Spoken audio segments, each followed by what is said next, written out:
తిరుమలలో కల్తీ నెయ్యి వ్యవహారంపై సిట్ నేటి నుంచి పూర్తి స్థాయిలో రంగంలోకి దిగనుంది. నిన్న శ్రీవారిని దర్శించుకుని పని మొదలుపెట్టిన సిట్ అధికారులు టీటీడీ పరిపాలనా భవనంలో సమావేశమై దర్యాప్తును ఏ విధంగా ముందుకు తీసుకెళ్లాలన్న దానిపై చర్చించారు. 3 బృందాలుగా ఏర్పడి విచారణ సాగించాలని నిర్ణయించారు.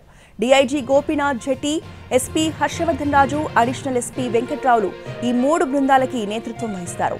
సిట్ హెడ్ సర్వశ్రేష్ఠ త్రిపాఠి దర్యాప్తును పర్యవేక్షిస్తారు. టీటీడీ ప్రొక్యూర్మెంట్ జీఎం మురళీకృష్ణ ఇచ్చిన ఫిర్యాదులోని అంశాలను పరిగణలోకి తీసుకుని దర్యాప్తు మొదలు పెడతారు. అధికారులు, సిబ్బంది, టీటీడీ బోర్డు సభ్యుల పాత్ర వరకు అన్ని అంశాల్లో లోతుగా దర్యాప్తు చేయనుంది సిట్. ముందుగా టీటీడీ ఈవో శ్యామలరావును కలిసి నెయ్యి కల్తీ వ్యవహారంపై పూర్తి వివరాలు తీసుకుంటారు సిట్ సభ్యులు. అవసరమైన డాక్యుమెంట్లు సేకరిస్తారు. మొదటి బృందం తిరుపతిలోని టీటీడీ పరిపాలనా భవనంలో నెయ్యి కొనుగోలు ఒప్పందాలు, టీటీడీ ఏఆర్ డైరీ మధ్య జరిగిన ఒప్పందాలను పరిశీలిస్తారు. ఇక ఆ సంస్థకి టెండర్లు కట్టబెట్టడం కోసం ఏమైనా నిబంధనలు సవరించారా అన్న దానిపై కూడా ఆరా తీస్తున్నారు.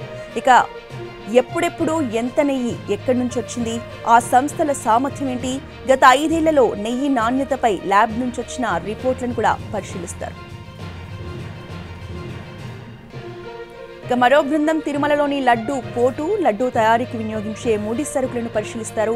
లడ్డూ తయారీలో పాల్గొనే శ్రీ వైష్ణవులను ప్రశ్నించిన వారి నుంచి వివరాలు రాబడుతున్నారు.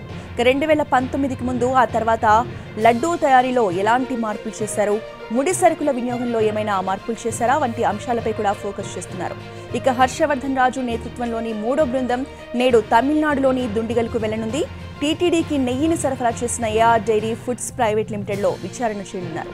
ఆ సంస్థ నేపథ్యం, దాని సామర్థ్యం, టీటీడీకి సరఫరా చేసిన నెయ్యి ఎక్కడి నుంచి వచ్చింది వంటి వివరాలు సేకరించనున్నారు.